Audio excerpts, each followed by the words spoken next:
This is Out of the Basement, a podcast dedicated to radiation medicine.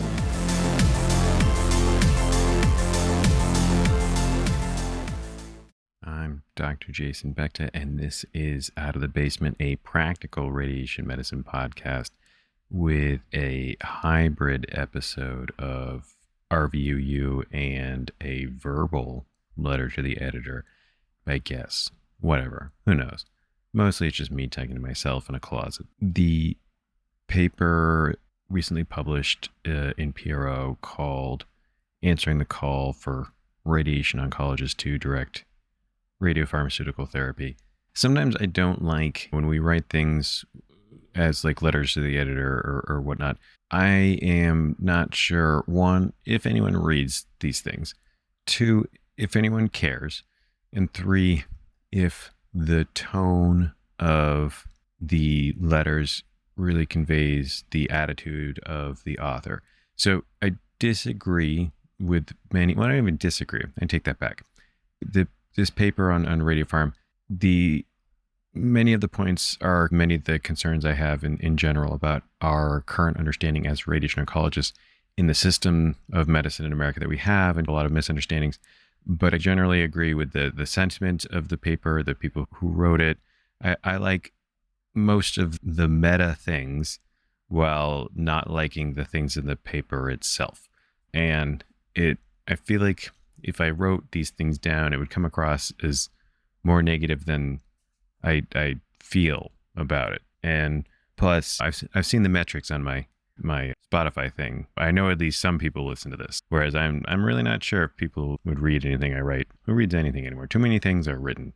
It's a whole other rant for a whole other day. So this paper came out of the University of Florida especially with the first author, Bob Amder, who I think has just done tremendous things for radiation oncology, and really overall just love his body of work and kind of his career and who he is as a person. And I think that this paper, this editorial with him as the first author and with his co-authors, was written with the best of intentions, and intentions that I agree with, where I genuinely believe that we as radiation oncologists, as practicing radiation medicine, again, I prefer the radiation medicine term, should be quarterbacking these. We should be driving the radiopharmaceutical programs within our own departments, institutions. We have historically sort of handed off things that aren't strictly external beam, but brachytherapy, we still sort of held on to. We've certainly in the institutions where I've worked and trained, where either radiopharm didn't exist or other physicians handled it, nuclear medicine or interventional radiology were the people who took this in institutions that I had previously been. Currently, I am at an institution or a hospital that has basically no history of it. So while I'm with the University of Vermont, I staff Rutland Regional Medical Center, and I myself am trying to start the Xofigo sort of, or radiopharmaceutical, but with Xofigo here, to the point where, the NRC license was not one that had the no AU or kind of authorization for it. Because of proctored cases I had done during residency, and then I had become an authorized user for the NRC license at the hospital where I previously practiced, that would allow me to do the Xofigo administration. I took that with me here, and Vermont is Vermont is very small, so there's a lot of things that are challenging in Vermont or unique to Vermont, and so there's other sort of challenges. But I feel so passionately about radiopharmaceuticals that I'm doing it by myself. Well, not really by myself, but with the support of the appropriate administration in my hospital. This is a topic near and dear to my heart, but more importantly, with the theme of RVU-U and talking about billing, I feel like this paper in particular highlights a lot of misunderstandings. It's perfect in so many ways about how I was taught or not taught about medical coding and billing and radiation oncology in residency. The one, if you look at the authors on this paper, they're all from the University of Florida, and so they're the kind of senior leadership with not only Dr. Amder, but there's other faculty and then a singular resident. And it doesn't surprise me where the misunderstandings come from, because no one really teaches us this, and no one, I presume, taught them. And the disclaimer that I could be wrong in everything I'm about to say, but when you look at, so the thrust of the paper is that radiopharmaceuticals, at least as it's talked about right now, is considered a quote unquote money loser, or however you want to phrase it. is that compared to external beam radiotherapy, radiopharmaceutical, at least on the professional side, is not quote unquote worth it for the radiation oncologist. And that is one of the barriers to more widespread adoption. The paper makes the argument that while they say that it is true that there are less professional reimbursement for the individual radiation oncologist, that the hospital makes a lot of money, and that therefore the hospital should not only support a radiation oncologist in pursuing this quote unquote money loser, but also bear the brunt of the financial sort of burden of the overhead of setting it up. And this assumption, these calculations that are being made are based on the assumption that a physician is engaged in the classic sort of professional services agreement, which is the physician is working at a hospital, that they are providing their professional services and billing for their professional services while the hospital is providing the overhead, the capital equipment, the staff, and is billing for the technical side of those things. And then they do some calculations showing about how, especially in 340B programs, which is the discounted Medicare drug rate, so they're using Medicare. It's very easy to go on the Medicare websites and find the Medicare physician fee schedule. You can see the actual sort of dollar amount for each CPT code, and you can do your own math. And so they make the assumption of the classic physician gets the professional, hospital gets the technical, and they use the Medicare dollars to convert a course of radiopharmaceuticals and show the difference for that. And so they're at the back of the paper, they have 3 tables showing that there's quite a significant revenue for the hospital and not so much for the physician. So I have believed in Xofigo since forever, something I've always wanted to do, and finally had the opportunity to do it. So I had started the process of amending my hospital's NRC license with the long-term goal of doing this. And then all of a sudden, Vermont didn't really have a Bayer rep, I guess. I think the whole, definitely not my region, but I think the whole state. But the guy lived in Montpelier, which is Vermont, for those of you who don't know geography. Like, I barely know geography anyway. And he had just come by to give me his card one day, not knowing that I had done any of this. I was like, oh, well, this is very fortuitous. And so when I was talking to him about setting this up, he had told me that he'd asked if we were a 340B, and I said we were. And he said, oh, well, that's great because this is actually quite, profitable for the hospital. And I was really taken aback by that because that is not what I had thought at all. And I said, yeah. For people who don't know, industry drug reps, they will tell you whatever you want to hear. You should always be skeptical about, be skeptical about listening to me right now. Let's just be skeptical in general. But yeah, so he said that, I nodded my head and took his card and said, all right, we'll get this set up. And then went back and yeah, no, he was true. That's why I personally find this paper very fortuitously funny timing, is that this is all happening right now for me too. And I completely agree with their math in this paper. It is quite profitable on the technical side. So the issue is just like the narrative around it's a money loser for physicians, and then how the math in this paper in particular is done. And it's interesting in many ways. They are basically showing, I'll stick with Xofigo because it's what I know, that for a course of Xofigo, which is 6 administrations of the radionucleotide once a month for 6 times, they're showing basically a revenue for the hospital of $50,000 and a revenue for the physician of $560 or whatever. I'm just rounding. Obviously very big. The question is that real? So the hospital side, definitely. If anything, that's underselling it, but I would think it's safe to say it's at least $50,000 for Xofigo, assuming somebody can complete the whole course. And again, when we talk about financial toxicity or healthcare economics or anything, it's really hard to tell what's real. So this math is real for sure, just doing back of the envelope Medicare calculations, but that doesn't really have much bearing on private carriers. And because there's the Medicare rate, then there's the individual contracts. If I were to go and bill a course of Xofigo, you have United, Blue Cross Blue Shield, Aetna, whether or not I have to go through Evacor or AIM or one of the other ones, and then what adjustments are going to be made, who's going to have certain payments, or there's like so many things that even I can't tell half the time what's going to happen for my own sort of practice. And anyone who tells you otherwise is lying, or lying to you or lying to themselves. And in and of, as far as we can tell for these calculations, I think they're real for the technical, but real with a big asterisk.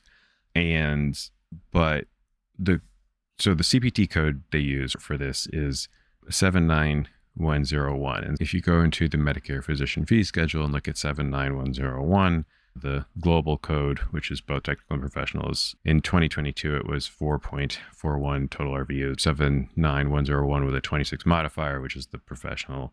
So the WRVU for 79101 is 2.77 in 2022, and the technical is 1.64 in 2022, with the global being 4.41. Their math comes out with charging for the drug itself, but then also 79101 times 6. So 79101 times 6 is where you get that $562.50 for Xofigo. But is that really what we're going to be reimbursed for as physicians? It's interesting because, one, the assumption that physicians are doing this under the classic professional service agreement is erroneous from the jump. So best available data, 2022 survey, at least best available data that I know about. There could be others by now, but so last year, this is surveyed about how many physicians are W-2 employees. It really is 70 to 75% right now. And if you take a look around at your colleagues, how many of us are W-2 employees of a hospital or a university or whatnot, versus how many are truly in traditional private practices, meaning professional services, or the even more rare where the physician owns technical, owns equipment and can bill global or technical. That is pretty uncommon now. It's interesting because the authors are at the University of Florida, where certainly not the case. And so if you Google around, I have never worked or trained or gone to school at the University of Florida, so I don't have insider knowledge, but you can find a older School of Medicine contract for the University of Florida from 2010. They base all their stuff on MGMA benchmarks, and they are the classic sort of, each doctor has an RVU goal, there's incentives above that, blah, blah, blah. Maybe that's changed since then, but I doubt it, because most academic places that I know about do the standard sort of, each doctor has an RVU target and so on and so forth. The main point why I bring that up is that universities, academic medical centers, or any place where a physician is a W-2 employee, you're not getting paid based on your personal work. What I mean by that is, if you have a hospital, we're just going to do individual hospitals. If an individual hospital employs 100 physicians, and those 100 physicians span a whole bunch of all the specialties, and every single one of them is employee, so there's no private docs, there's no professional services, every single one of them is employee.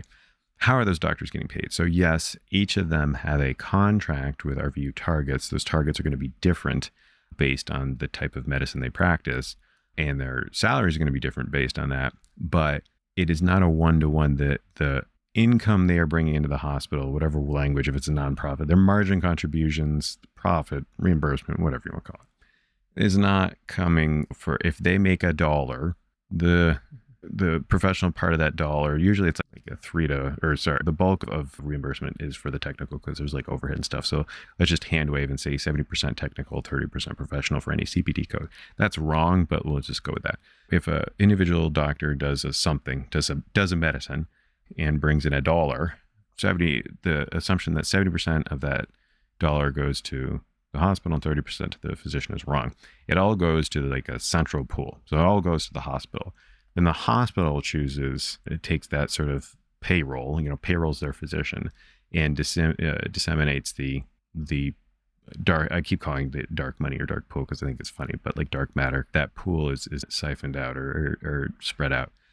To assume that the argument of, well, if you're billing technical and professional and look how much less it is it's just not how it works for the majority of people. So you're already making an erroneous assumption, again, being that the hospitals really should support this because it's all going to them. And that's the kicker here. So when that math breaks out, if you look at, I think it's table 3 of 50,000 for the technical and 500 for the professional, it's all of that is going to the hospital completely. And the hospital is deciding how to reimburse their doctor. So then you got to look at how most people are actually paid, which is RVU based. And so the question is, are the WRVUs generated by a course of radiopharm worth it? And however you want to define that. And because the argument is that the time spent doing a course of Xofigo is time that could be spent doing a more lucrative VMAT, 30 fraction VMAT course, right? That's what the argument is being made for not just this paper, but for whenever anyone says that radiopharm is an RVU or a loser in terms of revenue. Well, a couple problems with that. One, you are making the assumption that it is a definite sort of loss in terms of if you do X, you can't do Y, meaning if you do a course of Xofigo for a patient, you are not going to be able to do a course of external beam radiotherapy for another patient. And so it's like not a sunk cost fallacy, but it's a logical fallacy where that's the assumption you have to make. And it's certainly logical to a degree, because then it goes back to time. In the end, for anyone who's a employee, you are selling your time for money. That's what being an employee is. And so if you are spending your time on a radiopharmaceutical, that is time that you could not be doing for external beam. Now, the investment of time that's debatable, I would argue that's probably what's going to happen for most of us is if you choose to do radiopharmaceuticals, you are going to do it in addition to what you are already doing.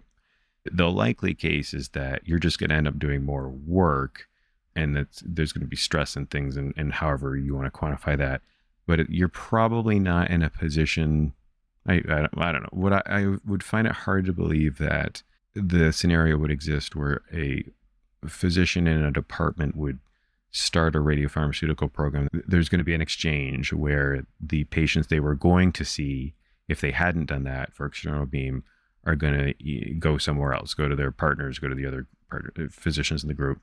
What I think the more likely scenario is if someone wants to start doing radiopharmaceuticals, they are going to be doing it in addition to those external beam patients they're already doing. And so the trade-off is actually not losing money. It's just going to be losing time to do other things. That's certainly the case for me, but I'm solo, right? So I'm all by myself. Anything I choose to do is just going to fall on me. So in my situation, I am certainly not going to be losing, trading off external beam for radiopharm. It's just going to be in addition to. But that is really a department by department sort of thing. So that's item one. Two, I don't agree with how the calculations were done for the professional side. So doing 79101 times 6 and saying this is what the professional reimbursement is going to be, I would say no. So a couple things and this is actually the bigger point of what I wanted to talk about was we are, as physicians, our contribution to the hospital's bottom line is so much greater than anyone thinks it is. And the problem is most people don't see their billing, especially in these especially in academic settings. And I think this is what happened here, is that what most folks get is a monthly RVU report saying like you generated 800 WRVUs this month. And it shows you like your quote unquote performance production for the year. But it does not give you line item breakdown of how that was derived. Now, and whether or not someone can access that varies.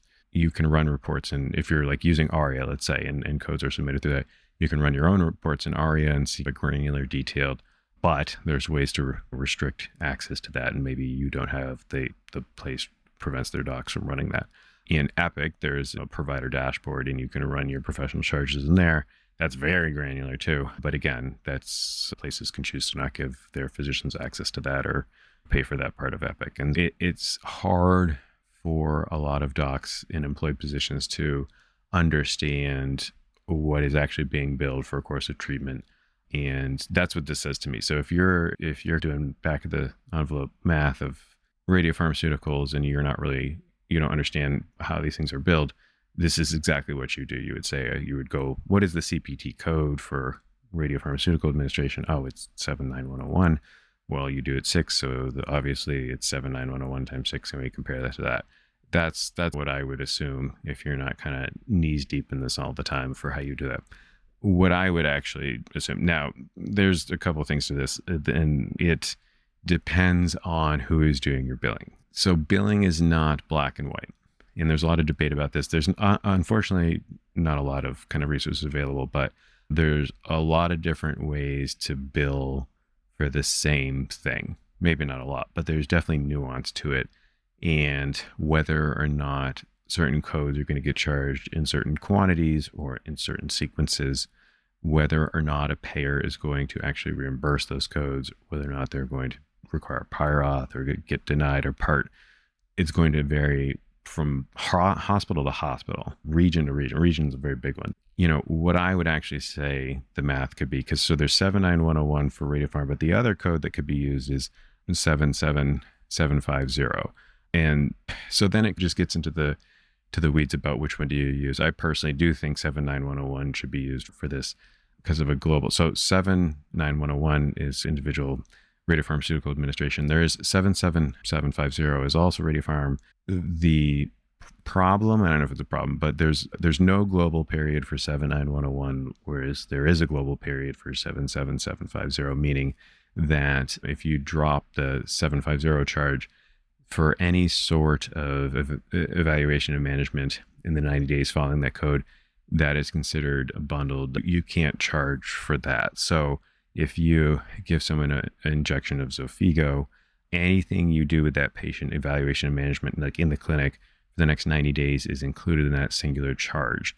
And you're presumably, if things are going correctly, because it's a 6 infusion course, you're going to be seeing and practicing medicine with that patient for 6 months. And you don't want to really restrict that, because when you zoom out of why are we dropping ZPT codes in the first place, when you practice medicine, you are being reimbursed for your skill and expertise, and then the risk you're assuming in doing this and your time.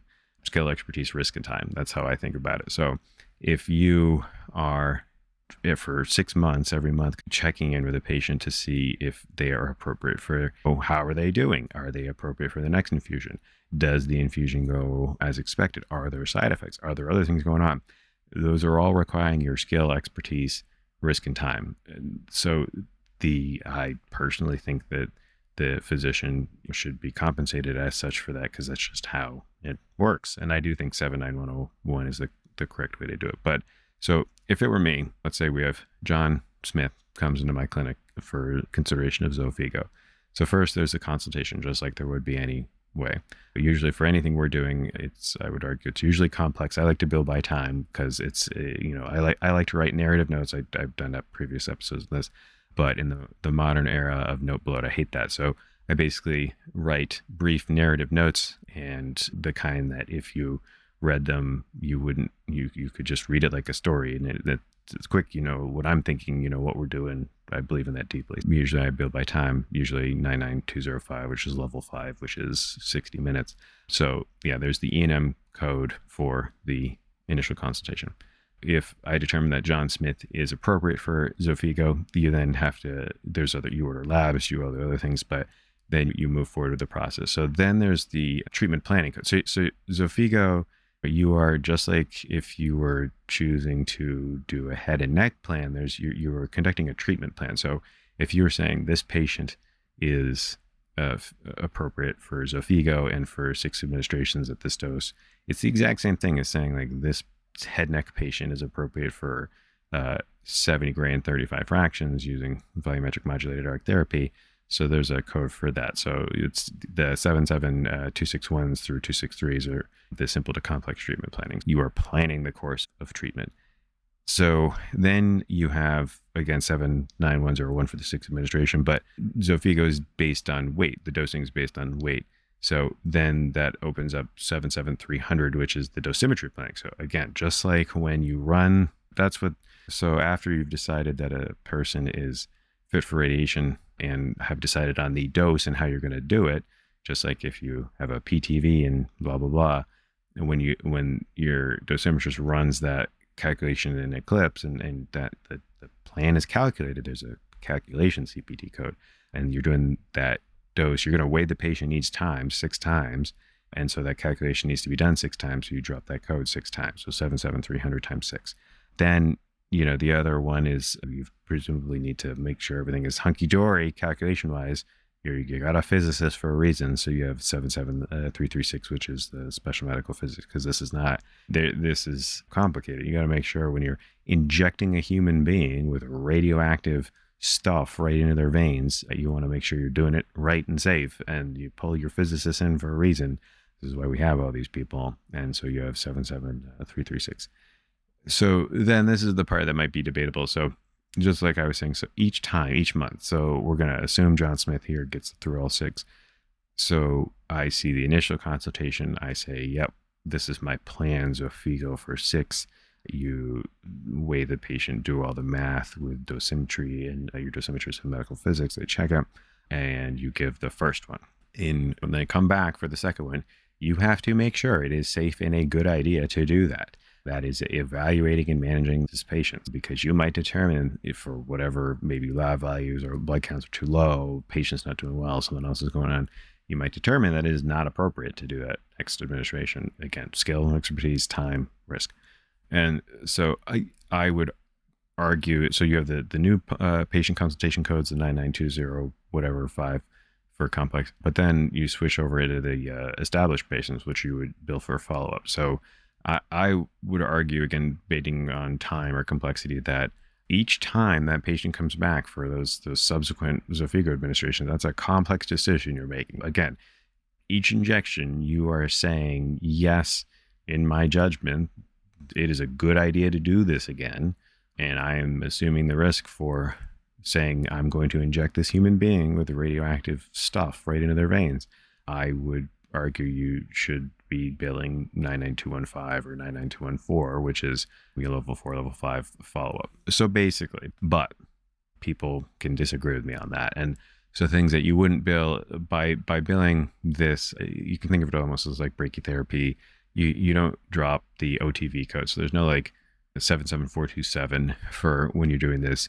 Actually, and the one I forgot is you would also be 77470, which is special treatment and procedure. So again, this is not normal. So 77470, which is the code you would drop for concurrent chemo, it's when something about treatment planning is not the standard. And going back to head and neck, our standard is we're radiation medicine doctors, radiation oncologists, the antiquated language. Our normal is saying, okay, I am going to give this person 30 gray in 10 fractions. And that is the standard. Now, if that person is getting something else, so let's say they're getting Keytruda because it's a palliative patient, or they're getting some other kind of chemo and you have to time it or whatnot, that is not the normal. That is more complex. That is requiring more coordination and thought and expertise, skill, risk, time for you to figure out if this is a good idea or not. And that's where the special treatment procedure comes from. So you also drop 77470 with this, but you don't drop, the OOTB code or a bazillion other codes that we could use, but you don't. I would argue that the true sort of RVU sum for a course of Xofigo with the E&M and the radiation treatment plan, it would actually come out to about 40.98. So that is me assuming 99205 times 1, 77263, which is complex treatment planning times 1, 77300 times 6, 77336 times 1, 79101 times 6, and 99215 times 5. Now, that could be hotly debated, I'm sure, depending on if anyone listens to this podcast and who it is, might hotly disagree with me on that. And there are some people who believe that you should not be doing 79101 for Xofigo. You should be doing the 77750, which would then preclude dropping the established patient E&M codes. There are people who would actually think that you should do both. So do 79101 times 6 plus the 77750. There are some benefit managers or insurance companies who don't agree with any of this and might have a very sort of set way that they want you to bill it. And ultimately, many people don't even have control of this. So even if, let's say, you completely agree with me and you do Radiopharm and you tell your billers, this is what I want to do. If you're not the one submitting that form to Medicare and an insurance company, you don't actually know. I have seen it happen. I know codes will get changed on the back end. So you might think you're billing something and you are not.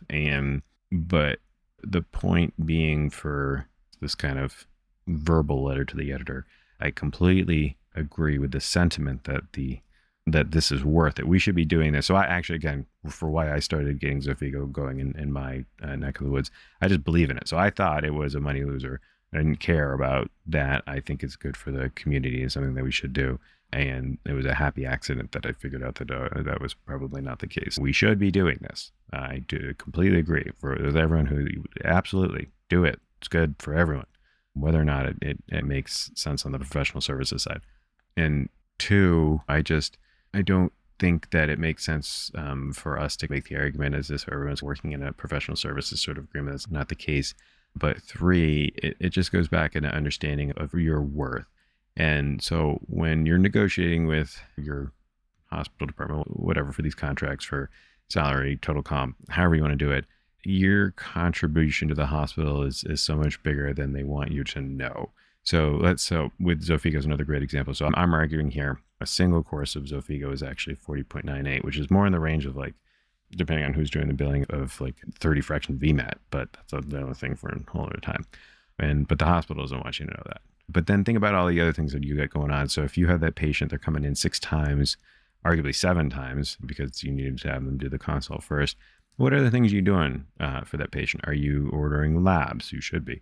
Are you ordering other imaging? Are you referring to PT, social work, and then social work referring out to other services within the hospital? Are you referring, maybe the person hasn't seen a physician for a while and they're just coming along, and you have them set up with primary care, or you send them over for there's this butterfly flaps its wings sort of hurricane effect. And you as an individual physician taking a patient, so taking John Smith through a 6-month course of Xofigo and doing it as you should, practicing medicine to the best of your ability, you're going to be doing a whole bunch of other things in the care of this human being, and you're probably going to be doing it within your hospital system. There's a lot of margin contribution, reimbursement being generated, and your hospital should be aggressively championing this with you. There should be total and absolute buy-in from your hospital system, from your department, to engage in building a radiopharmaceutical program. I think we should not be quick to stick with the narrative that it's a less profitable sort of endeavor. For one, you're assuming a trade-off of you could be doing external beam, but you're not. But two, in that it's not as simple as just doing 79101 times 6. There's a whole bunch of other codes dropped in. But at the end of the day, I really like that these things are being written. I feel like people are talking about these things more, and there is more of a vocal sort of push for radiopharm, which we should absolutely be doing. But it's not as bad as we think, which is good. If folks are hesitating on starting off on doing this, really explore what would be billed in this, which means talking to your billers and folks and really seeing what it works out to. Because it might not be as bad as you think it is. And Xofigo is pretty straightforward. In the grand scheme of things, for what we do, it's pretty straightforward. And it's overall survival benefit, and you should be doing it as a benefit to your community. I'll get off my soapbox for now, but all right, I'm going to crawl back into the basement. This went on way longer than I thought, but I think that it's great that people are writing these things. I don't necessarily agree with the particular points, but I agree with the people and with the sentiment and with the effort being made. So I'm going to go back into my little mountain basement cave here, and I'll catch you guys later. Back to out.